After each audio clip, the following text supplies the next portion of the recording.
પવિત્ર ધરા છે, એક તીર્થ ક્ષેત્ર છે અને એ તીર્થ ક્ષેત્રમાં દર વર્ષે ભવ્ય અને દિવ્ય સનાતન પરંપરા મુજબ મહાશિવરાત્રિનો ભવ્ય અને દિવ્ય મેળો યોજાય છે અને પ્રશાસન ત્યાં પોતાની રીતે વ્યવસ્થા કરતો હોય છે. પણ આ શિવરાત્રિને લઈને ખાલી 5 થી 6 દિવસ શિવરાત્રિના આડા છે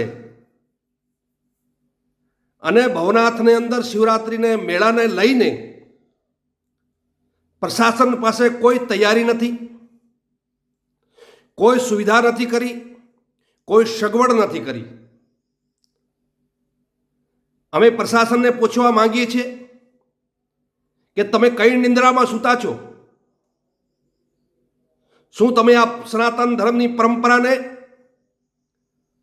બંધ કરવાનો પ્રયાસ કરો છો? અને અગર બંધ કરવાનો પ્રયાસ નથી કરતા તો 5 થી 6 દિવસ આડા છે શિવરાત્રિના, અને આ મહાશિવરાત્રિની તમારા પાસે શું તૈયારી છે? શું તમને ખબર નથી કે દર વર્ષે યુગોથી સદીઓથી અહીંયા મેળો યોજાય છે, સંતો આવે છે, મહાપુરુષો આવે છે, સનાતન ધર્મના અનુયાયીઓ આવે છે, સનાતન ધર્મને માનવાવાળા લોકો આવે છે.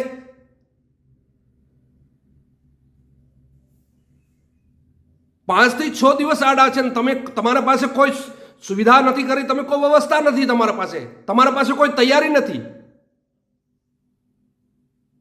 અને અગર તમે નહીં કરવા પહોંચતા હો, અગર તમે કરવામાં નહીં સક્ષમ હો, પ્રશાસન નથી કરી શકતો,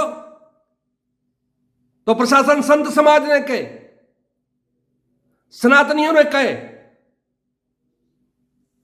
અમે અમારી પોતાની રીતે કરવામાં સક્ષમ છીએ. અગર તમારાથી નહીં થતો હોય, 5 દિવસ આડા છે ને શિવરાત્રિને મેળાને તમારી પાસે કોઈ તૈયારી નથી, અને શાના માટે નથી એ તમારી પાસે અમારે જવાબ લેવો છે.